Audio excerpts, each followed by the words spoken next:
is just talking a little bit about ChatGPT. But before we get on to ChatGPT, right?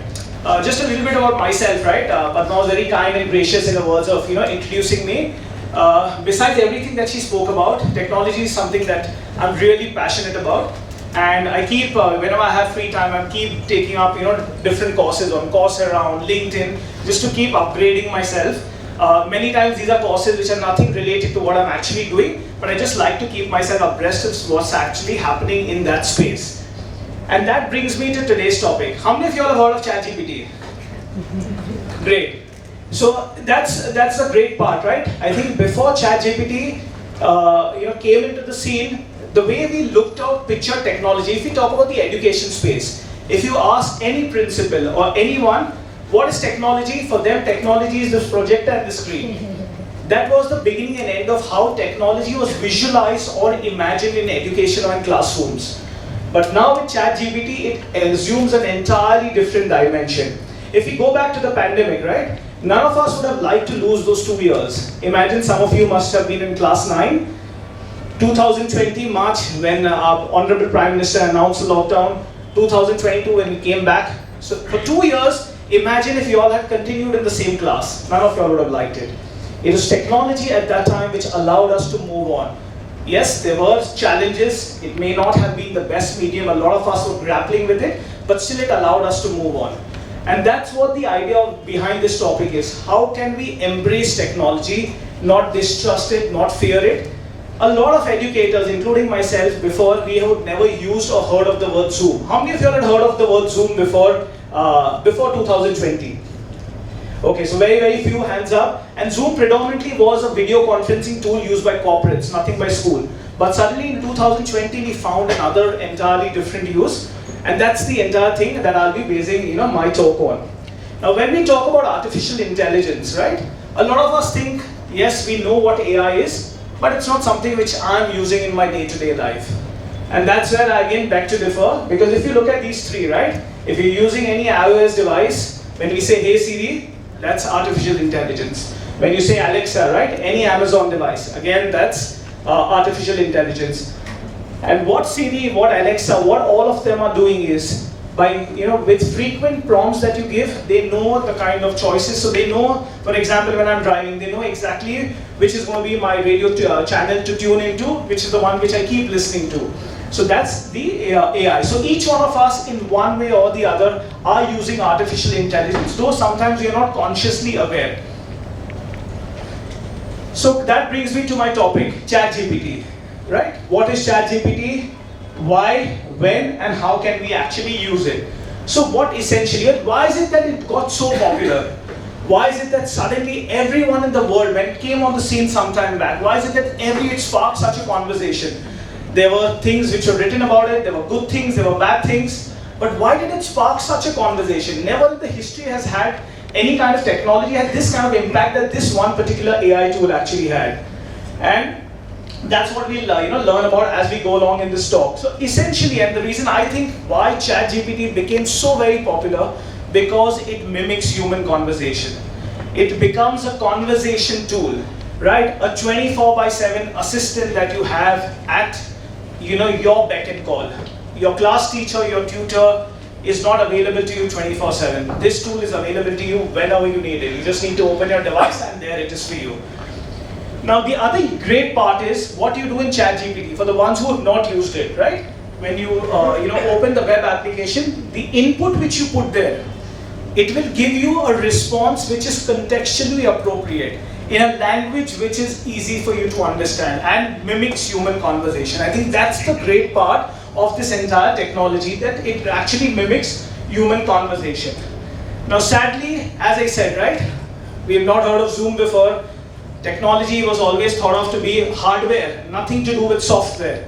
So there were calls, until date there are calls. In the US, you have education is organized as per school districts. There are certain school districts which have banned ChatGPT. And why do you think this technology is so bad that it needs to be banned? Why not give access? Why not embrace it? And that brings me to just going a little back into the history. Calculators.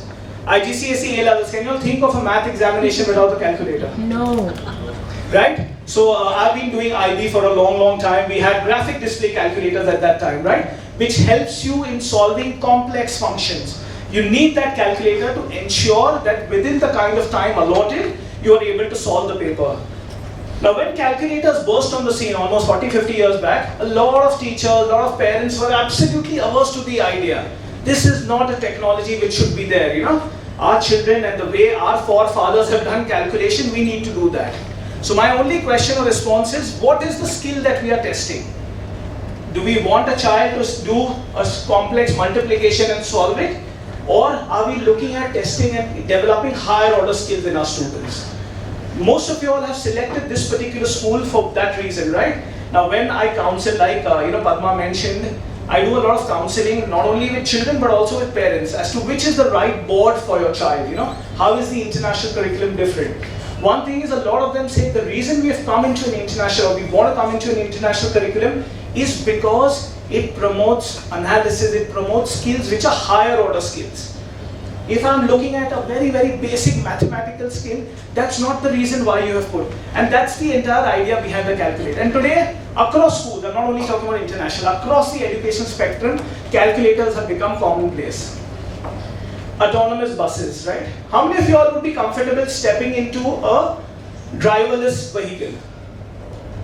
Very nice, very adventurous. I need to make you meet my son also.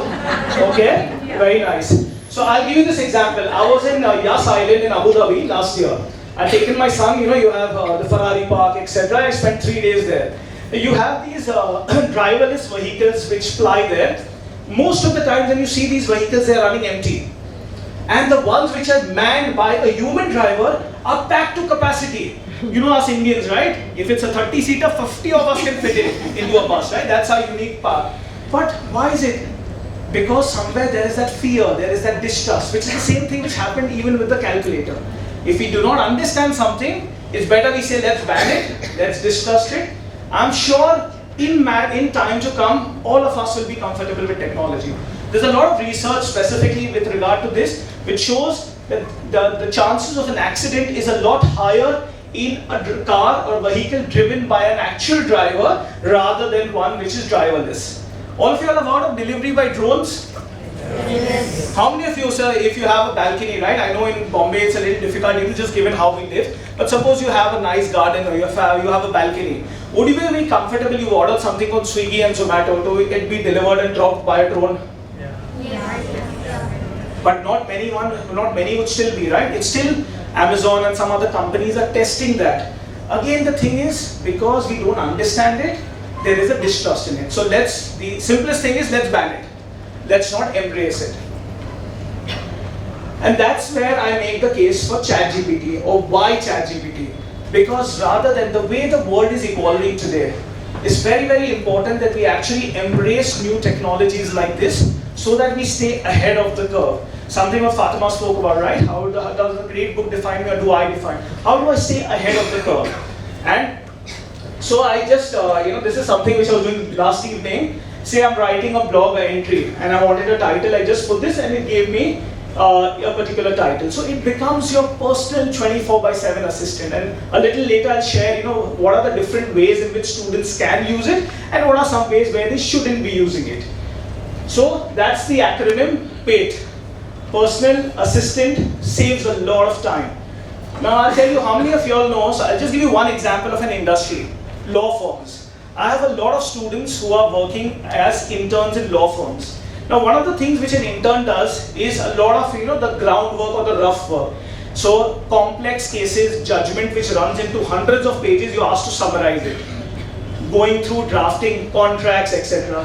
I know so many students, so many interns who are using ChatGPT, because if it would have taken me 100 man-hours to actually do something and summarize the judgment, I can actually do that in probably a fraction of time.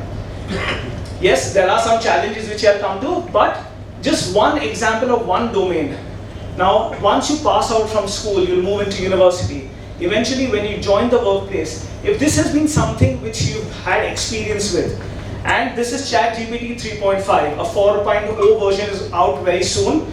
There is also, how many of you have heard of Khan Academy? Salman Khan, not a Bollywood actor, but Yes, so what he's done is, he has created Khan Migo, right? How you have Amigo? So it's Khan Migo, where the idea is something very similar to ChatGPT, but focus is on education. So an AI bot only for education. So I'm saying that the future is definitely going to be this. Rather than distrust it, run away from it, ban it, why not embrace it? Why not have one period in say a fortnight or in a month where instead of going to the ICT class where I'm doing certain tools and learning Microsoft, etc., why not actually have where children actually learn and experiment with a tool like this, how it can be actually used, to become very, very more efficient and effective.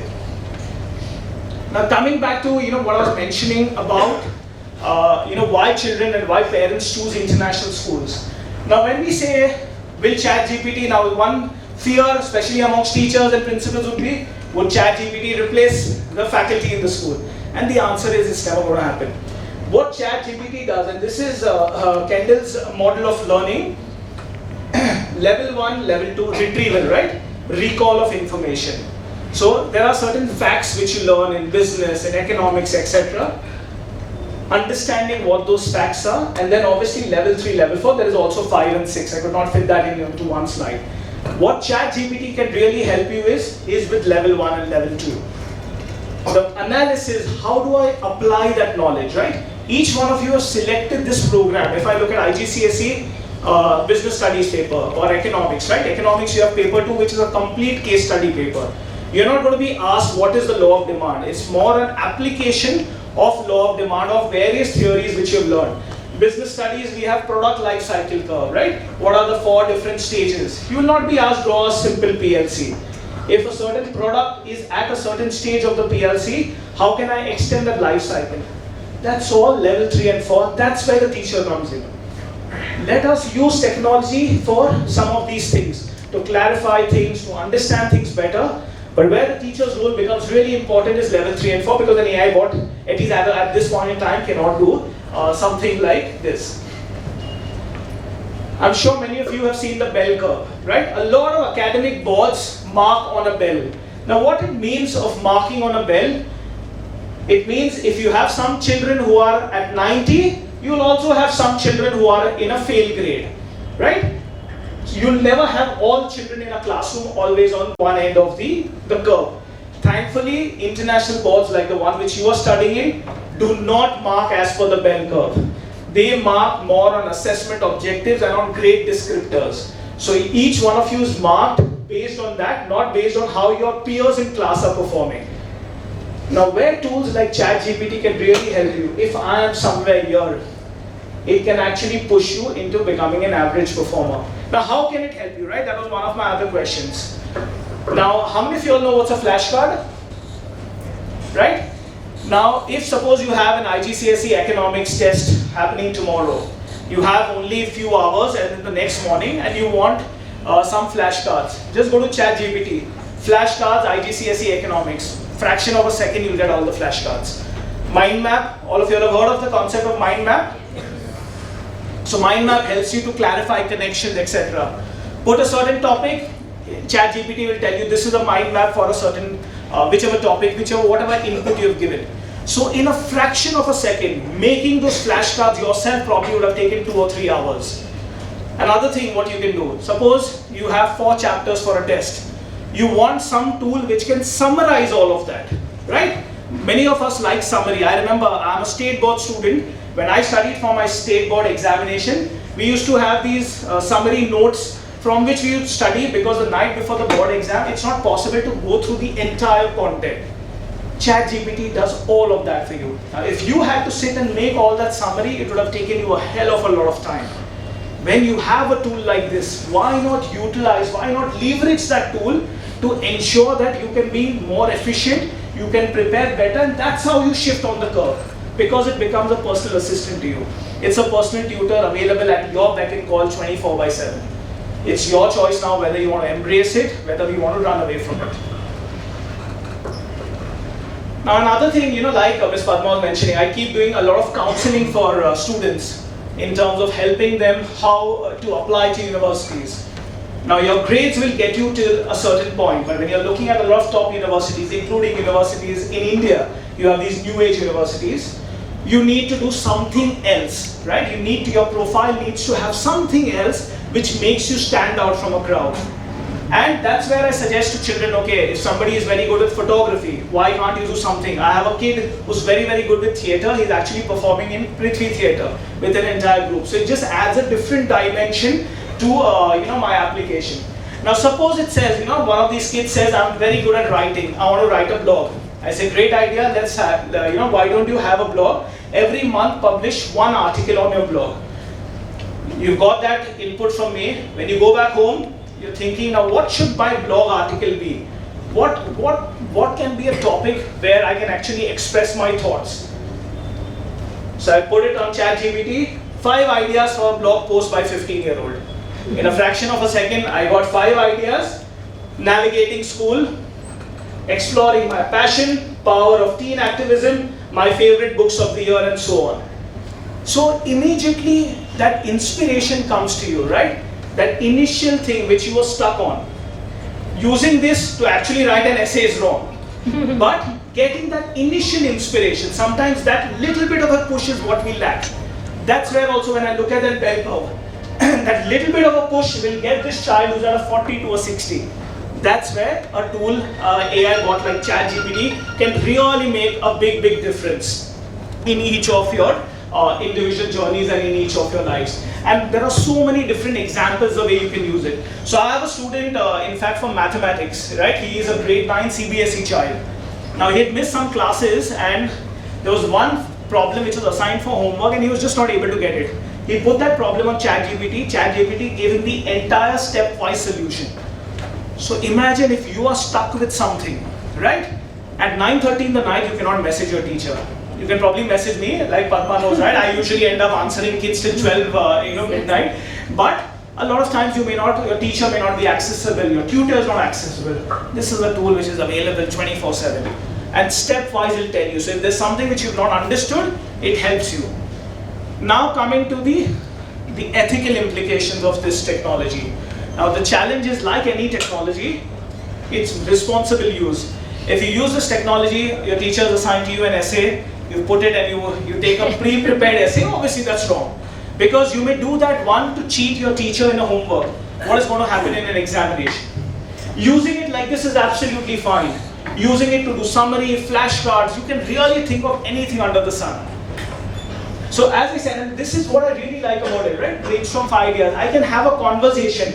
I can again type something here about a certain topic that I want some more details on that. It'll again give me a response. So it's mimicking human conversation. So coming back to the ethical part of it. So very important. And that's why I said if we have one period a week, even once a month, teachers can actually teach responsible use of ChatGPT. Let's not run away or shy away from technology because it's definitely here to stay.